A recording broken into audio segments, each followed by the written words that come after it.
Alright, so I've made good on my promise to explore some more with the Joshua Schmidt quick draw build, and as you can see, we're still coping on the reptiles here today. I decided to try and kind of combine these strategies together. I've done a video on this before, I think, but I had a lot of weird card choices in there, like Malicious and Prodigy and Cyber Valley and Plague Spreader and stuff. Whereas I think the brilliance of the Schmidt hero package is just really condensing it down to as few cards as possible. So it's pretty much just the Future Fusion and these three, along with the Rhoda. And I like playing the DD Warrior Lady in there because I mean Rhoda for Alias is just not a good play like ever. And it gives you a neat like out to stuff as well. So I got the reptile ratios pretty much refined to this. I think that taking out Ananta was probably correct. I wasn't a fan of the blind milling in the deck that didn't really have space for Avarice anyway, and like it just felt kind of clunky and weird. Or it's like you gotta mill some reptiles so you can Ananta later. Like Ananta's a really cool card and stuff. And it lets you play Cold Wave as well, but it just didn't feel like it like fit the strategy as well as the Reptilians. I think the Reptilians are straight up just the best reptiles in Edison, actually. Like, Garden is an insanely good card. Vosky is a solid boss monster on top of being searchable, which is kind of wild because most decks can't just search their boss monster. Naga is like a great card too, like a pseudo Spirit Reaper that does a different thing. And then, I mean, this one's bad, but I think you kind of have to play one, at least in most builds, just because, like, it's an 1800, you can search, so... other than that, our ratios are pretty much the same. We're on 2, 2, 2, 2 of that. Gore's Trag, and then just the Sangan and the Card Trooper. I think I had like one Fader in the other build. I actually played a match with this deck that had one Fader in it, but I ended up taking it out because you just have too many tokens and stuff. It feels like Fader's never live, although it can make some hands better if you have Fader, if you just need to get Caius out, or even like you contribute it for Vosky sometimes. Spell lineup, we've got Allure, Foolish, just a bunch of token generators with the Foolish and the Scapegoat to help enable the double Vosky as much as possible, and the trap lineup's the same. So, this is the deck. I think it's been testing pretty well. We're going to go over a couple replays right now. Alright, first replay. I think this one was against... Was it Hero Beat? Yeah, okay. So, the opponent, they're on Thunder King main. I've seen a lot of people doing this, and I'm really not a fan. Because, like, first of all, you've got the Stratos in your hand that you probably should have summoned, but with Thunder King, you're always under intense pressure of just, like, you want to summon this first, because if you don't, it's worthless into an established field. But on top of that, Thunder King is just a card that gets outed by, like, everything in Edison format. This is not Tengu format, where it's, like, everyone is super relied on extra deck monsters in terms of, like, going Tour Guide into a Leviathan Dragon, or making a Synchro, or whatever. And there's no, like, duality or anything either. Every deck just plays endless outs to Thunder King. There's, like, a lot of people on Bottomless and Deep Prison. There's a lot of people on Book of Moon. There's DD Warrior Lady. There's Raikou Hamster. There's Caius. There's just Gore's Trag. There's so many. Trooper, you know, Lone Fire, Vayu. Everything just outs this card. So I feel like, if anything, it floodgates the hero deck a lot more than the other decks. So I'm not really sure why they're on this in the main, but I think it's a side deck card. It's decent versus, like, zombies and, you know, Diva Hero and stuff. My hand was not that good, but then I lured into a Plasma. Or I lured banishing my Plasma and drew a Dust Shoot. And now suddenly my hand is very solid. Setting Gardener is obviously crazy here. I think for a while I decided to take the Stratos. It was between that and Snowman, and I think either option was technically fine. But I figured I was going to out this Thunder King, and I didn't want him getting the +1, so... Here we go, summon the Alias, skip Bottomless, that's fine. They go set Snowman. They make a really bizarre play. I think they played game 1 really strangely, because they were just, like, obsessed with not proccing Gardna, but it's like... You're playing Hero Beat. You have to proc the Gardna eventually. There's just, like, no good way you get around this monster. So they should have just summoned something and hit over it there, but they didn't for some reason. Here we end phase Goat, because I want to go for the Heavy Storm and then just start, like, putting on pressure.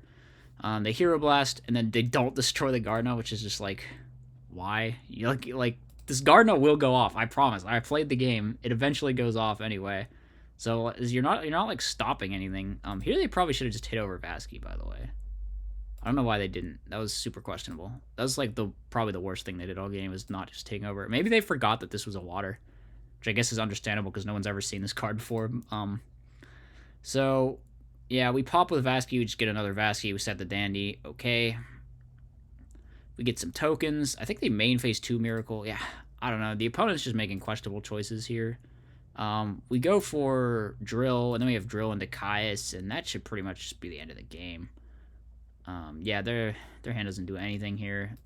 They can't even, this Miracle's dead, and we get a Dandy, and we just start looping the Drill, and they concede the game, which understandable from that position. Game number 2.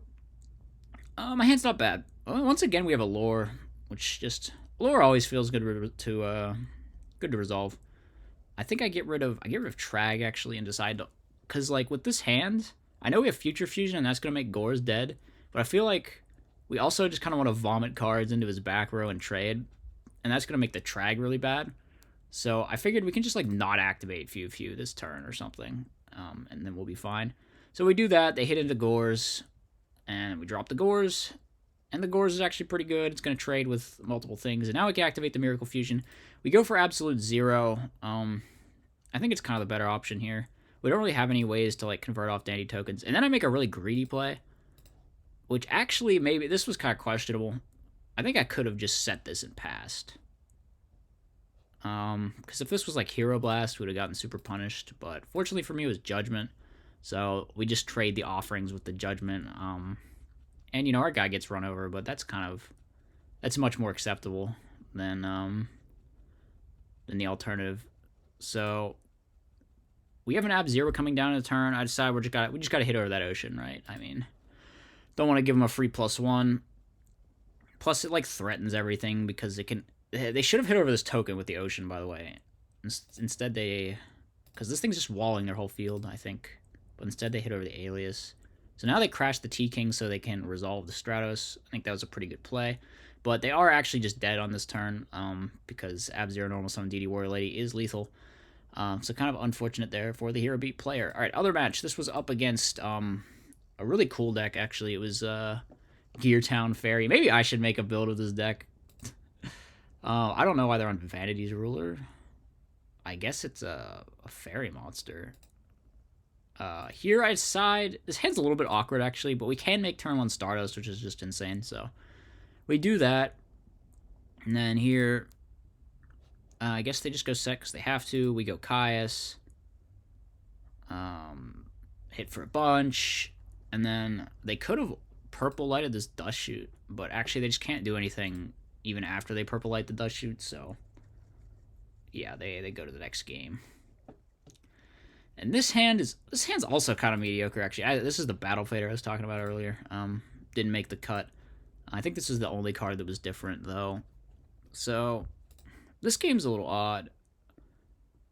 I think, do I Fader this? Yeah.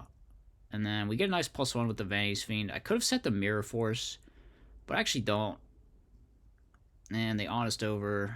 Then they draw Christia. Okay, that's actually super inconvenient for me that they top decked that because... Now they can just make some crazy play. I would have died if I hadn't had Scapegoat. Scapegoat's pretty sick in here. I definitely like that card. Honestly, a couple like just terrible breaks happened from this game because I think I set my whole hand here and then they just like top deck Heavy Storm in like 2 turns or something. So it was really bad. I think actually I should have just been dead here, but they didn't Brio bounce my monster. They just hit instead, so this is a little bit of a misplay. Yeah, because now we could summon this. We could just Offerings. Maybe I should have Offerings the Christia. Just to get it off the board, I guess. I don't know, because they would have just brought it back down, but we had the Limb to stop them from getting the plus. I don't know what I should have done. There was kind of like no winning this game, actually, with what happened. And then they draw Storm, and I just concede the game. I don't know what I should have done in that one, actually. I feel like there was maybe a way, but I'm not sure what it was, so. They have card destruction in here. That's a little weird. Here we go. Debris into start. We have the turn 1 Stardust again, and now we draw Judgment, and now I'm just feeling like, alright. Well, that's pretty good. But they actually get some good draws off this Reckless, I think, that lets them play the game. So, what do they do? They go like, yeah, they go like double Gear Town. And then summon 2 of these. They hit over all my stuff, which is really good. I decided Judgment this because I think I can just win the game if the dude comes down. And then they like card D, and they could have just summoned this Vanity's Ruler, and it would have been actually very bad because I had 3 cards in my hand that didn't do anything to Vanity's Ruler. I could have maybe drawn Turtle and set it, and then gotten into like Naga, and they would have had to skip 2 draw phases. But now they're just in danger of like losing the game, and they have to Orange Light and be on no cards. So here I'm just like, all right, if we can draw an 18 monster, we can kill them, but nope. But we know they're not drawing another card next turn from Reckless, and this field spell obviously doesn't give them any more damage, so we're not really worried about dying. And if they attack with this Gadgetron, they're going to lose the game when I Tribute Summon Gores. So yeah, that's basically what happens, and we end up picking up the W there as well. I think the Future Fusion was really solid. Both times I saw it. It's definitely obviously Future Fusion's a very good card. I like the hero package. I didn't like the blind milling, and Few kind of gives you another way to get Danny in rotation. Just more way to spam the tokens out, get Vosky live as well. So I think it's a neat addition to the deck. Anyway, let me know what you guys thought in the comments section below, and I'll see you next time.